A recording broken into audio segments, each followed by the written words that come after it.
Para po mas matalakay natin ang issue na may kinalaman sa presyo po ng bigas, yung MSRP na 49 pesos na sinimulan ng ipatupad ngayong araw, mas makabubuti po na kausapin na natin. At nasa linya na ho natin ngayon si Ginoong Orly Manuntag, ang tagapagsalita po ng Grain Retailers Confederation of the Philippines o GRECON. Magandang hapon po sa inyo, Sir Orly. Yes, magandang hapon po, Sir Alan, sa inyo pong taga-pakinig at taga-panood po. Opo. Nako, kayo unang-unang tatanungin namin, kayong mga retailers, kung ano po ang dating sa inyo o gaano nyo ho tinatanggap itong pagpapatupad ng 49 pesos na kada kilo ng MSRP, Sir Orly. Yes, syempre yung mga kasamahan natin naninibago dun sa sitwasyon Mm. dahil mabilis yung paggalaw ng pagbaba. Mula sa 58, naging 55, and then ngayon po nasa 49 tayo. Mm. May mga makakasunod naman po yung mga ibang kasamahan natin Mm. na halos ubos na yung stocks nila. Yung iba na natin mga kasamahan po halos meron pa. Palagay ko mga 1 o 2 linggo makakasunod na rin po yung iba. Mm. And tingin ko naman kakayanin naman po yung sa 49 pesos. Mm. Lalo na po ngayon nababa naman po ang presyo sa world market. Mm. So ibig sabihin kung pagsunod at pagsunod susunod naman yung mga retailers, pero kailangan lang nilang ubusin yung kanilang mga stock na naunang nabili bago makasunod dito sa MSRP sa 49 pesos kada kilo, Sir Orly. Tama po kayo, Sir Alan. Siyempre po ang mga retailers natin, hindi naman po yan sabay-sabay sabihin natin o ngayong Friday o ngayong Sabado, ubos na lahat ang stocks natin. May kanya-kanya tayo mga yung ibang mga tindahan natin malalakas, ibang mga kasamahan natin, iba naman tama lang. So hindi pa sila masyado nakakaubos. So tingin ko, ito papasok ngayong Marso, makakasabay naman lahat yung mga kasamahan natin. Opo. Hindi na natin kaya siyang i-perfect ngayong araw na lahat talaga is makakasabay sa 49 pesos. Ayun.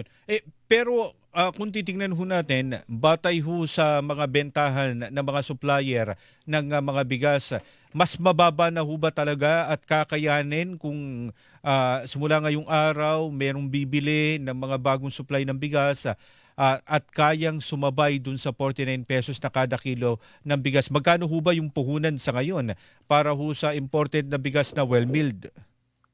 Yung sa well-milled natin po ngayon, sir, nasa mga 38, 37. Yun naman po kasi 49 pesos, ito yung sasabi po nating premium rice. Ang puunan po ng mga retailer natin, average po, nasa 40 to 42 hanggang 43 pesos. So kung papatong po sila ng mga 5 piso, dagdag natin po yung logistic cost, aabot naman po tayo sa 49 pesos. Mm-mm. So kakayanin, Sir Orly, kung magbebenta yung mga kababayan po natin? Opo, kakayanin naman po sa 49 pesos. So, may kita, magkano magkano naman ang kikitain kung sakali dun sa 49 pesos?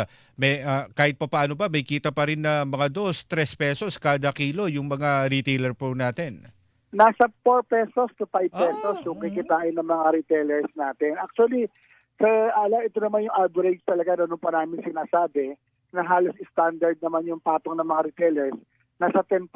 Kung namumuunan sila ng 50 pesos plus 10%, so may 5 pesos, 55 pesos. Opo. So ngayon bumaba naman ang presyo nasa mga 40, 42. Sinama natin yung 10% nito, nasa mga 48, 49. So tatama naman doon sa itinakda ngayon ng gobyerno o ng DA natin. So hindi pala maituturing na lugi pa rin yung ating mga retailers kung sakali talaga na isagad hanggang 49 ngayon yung bentahan ng kada kilo ng imported na bigas, dahil sabi nyo nga nasa 4 hanggang 5 pesos o kung 42 pesos man yung kada kilo talaga nung mga nasa supplier na ibinabagsak po sa mga retailers sa palengke, Sir Orly. Yes, tama naman yun. Yun lang iba natin kasamahan. Siyempre, kung marami pang stock, sa mahal niya pa nabili. Sabihin natin, nabili niya ng mga 47, 48. Medyo alanganin yung kanyang Siguro, dahil ang pwedeng gawin niya dyan is mag-averaging, kumuha ng bagong supply at i-average niya. Medyo mababawasan lang yung tubo niya. Pero mga 1 week siguro hanggang 2 weeks, makakasabay niya rin siya sa presyo na 49 at nakakatubo na rin siya ng mga 4 to 5 pesos per kilo. Kumusta naman yung reaction, Sir Orly, ng mga kasamahan ho nating mga retailers? Kasi siguro Kung dati-rati baka maganda-ganda yung kita nila, ngayon na medyo lumiliit dahil sa nagpapatupad ng maximum suggested retail price o MSRP ang gobyerno, na kung saan talagang isinusunod lang dun sa talagang pagbaba ng presyo.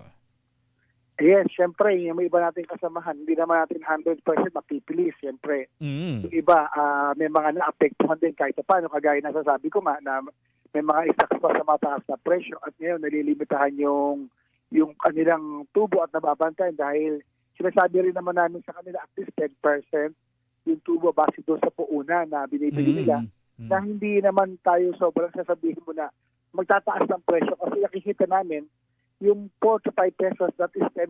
Ito yung parang nakikita namin na standard na sinasabi ng ating PPI. Na hindi tayo masasabi na profiteering kung beyond 10% yung ating minamarkup. So depende pa rin naman yan sa mga in and out ng mga retailers po natin. Pero sa kasalukuyan po, syempre, pinipilit po ng mga kasamahan natin na makasunod po sa gobyerno. Maganda po yun kung talagang sumusunod naman yung mga retailers, lalo pat kakayanin naman talaga kung nakakabili sila ng mas mura. Sa ngayon ho ba, nakikita ba ng Grecon sa grupo ninyo na bumababa pa rin po talaga tuloy-tuloy yung presyuhan ng imported na bigas? At ang binabanggit po ng Department of Agriculture, baka ibaba pa yung 49 na dahil nga sa tuloy-tuloy daw yung pagbaba sa international market ng bigas, Sir Orly. Ngayon po kasi sa present price po sa world market, nasa 420, 430 po per ton. Ito yung mga pipe desert na regular standard. So kung bababa pa to sa mga 400 pababa, tingin ko makakaya pong mag-adjust. Ang pasubali lang po namin, pag nagbaba po kasi sa world market, hindi naman po agad darating sa Pilipinas ang bigas. Tama. So it takes pa po ng mga 30 days kasi o-order po yung mga importers, magbabarko pa ho, mapunta dito, ilalabas pa ho sa pantalan, dadalhin sa bodega, at saka i-deliver po sa mga wholesalers, at saka po makakarating sa mga retailers po natin. So it takes po, nakita po namin siguro one month. So baka yun naman po yung gusto namin din na ipahatid din sa DA, na pag nagpatupad po naman ng bagong MSRP, na mas mababa sa 49, wala sa 49 pesos baba, makita mo na po ilatag po ng mga stocks natin at magkano po talaga yung puunan.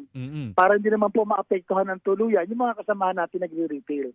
At saka mas maganda siguro, sabi nyo nga, mga 30 days bago makarating dito sa Metro Manila, sa Pilipinas, yung mga imported na bigas, mas maganda na siguro mas maganda na bigyan din kayo ng 30 days para at least makapag-adjust din bago yung panibagong, kung gusto pa nila, na mas mababa na MSRP para nang sa ganoon mas mababa na rin ang presyo na mabili ng mga retailers. Tama po, para naman po hindi po nangangambay mga kasamahan natin na baka sila ay malugi o tama lang ang kita. Alam nyo, yung mga retailers natin, mahal ang binabayarang pwesto. May mga tao pa, may business tax, mayroon pang mayor's permit, everything. Isa rin siguro yan sa pwede namin hingin sa DA natin na tulungan ng DA yung mga retailers natin, lalo na sa business tax o sa BIR, na wag naman patawa ng sobra-sobra para naman total nagkakaroon naman kami ng social responsibility na sa pagbebenta ng bigas, tinutulungan natin yung mga kababayan natin na maihatid din sa kanila ng tama, reasonably yung mga presyo na binibigyan namin sa mga supplier side. Opo. Eto, bumababa yung imported na bigas. Kumusta naman po ba yung lokal na bigas natin, Sir Orly? Nakakasabay ba dito sa pagbaba o eto yung nananatiling mataas ang presyo ngayon? Sa ngayon po, yung presyo po ng palay sa sariwa po nasa 18 pesos. Yung tuyo na palay po nasa 21 to 22 pesos. So pag kinumbert po natin yan, nasa mga 35, 38 po yung magiging puunan. Tingin ko halos nagpapantay yung local at saka imported. Yun lang, ang pangamba ng mga narinig namin mga magsasaka is huwag naman sana tuluyan bumagsak pa yung presyo ng kanilang palay. Tama. Dahil kung babagsak pa yun, magkano ang kanilang cost of production, tuluyang maapektuhan yung kanilang kita. Alam mo, Sir Alan, Opo. 4 na buwan nilang inalagaan ng tanim nila. Kung kikita na sila ng kakarampot, magkano lang ang kanilang paiuwi sa kada buwan. Diba? So kawawa naman yung magsasaka natin. Ito rin yung panawagan natin sa National Food Authority magtulungan. Actually, in fact, kahapon, Sir Alan, Opo. nagka-meeting po ang PRISM, ang mga stakeholders natin, Opo. ang mga millers at ibang farmers natin with Sir Larry Lacson ng NFA para ano yung pwedeng pagtulong-tulungan para maiayos po natin ang rice industry, lalo na po ang palay. Kasi nga po ngayon, nagsisimula na po mag-harvest at naglalabas din po ang NFA po ng stocks nila. Kaya po ang dapat mabilisan. Baka po umabot tayo ng peak season at hindi natin mabenta ang stocks natin sa NFA. Baka hindi po sila makapamili ng palay sa ating mga lokal na farmers at baka maging dahilan yan na maging mabarat o maging bumaba ang kanilang presyo ng palay. Kumusta naman po yung naging resulta ng pagpupulong, Sir Orly? Yun, maganda naman po at nagkakatulungan. Merong ugnayan na po ano nangyayari sa milling side, sa farming side, magkano na po yung nangyayari presyo sa iba't ibang panig po ng Pilipinas. Kasi ina naman po ang ng PRISM, hindi lang po tayo dito sa NCR, all over the Philippines po. May mga participants po tayo ng mga millers, importers, at mga farmers din po. So sinasabi po nila magkano yung palay na nangyayari po doon na bilihan sa kanilang probinsya po. So isang maganda po yun, naririnig din po ni Admin Larry, ano po yung nangyayari po sa iba't ibang lugar po natin sa Luzon, Visayas, and Mindanao. At siyempre po, ang panawagan din po ng NFA, narinig po namin sa kanya, na huwag naman baratin o huwag naman ibaba ng todo yung pamimili ng palay dahil nga po, tuluyang maapektuhan po yung ating mga lokal na magsasaka po. Ayan, napakasarap pakinggan na nagtutulungan yung lahat ng mga stakeholders para nang sa ganun matulungan din po yung ating mga magsasaka na mabili yung kanilang palay ngayong panahon na malapit na yung anihan. Sir Orly, maraming salamat po sa pagkakataon na makapanayan po namin kayo.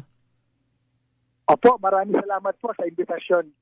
Si Ginoong Orly Manuntag, ang tagapagsalita po ng Grain Retailers Confederation of the Philippines o GRECO ng ating pong nakapanayam. Ang kinikilingan, walang pinoprotektahan.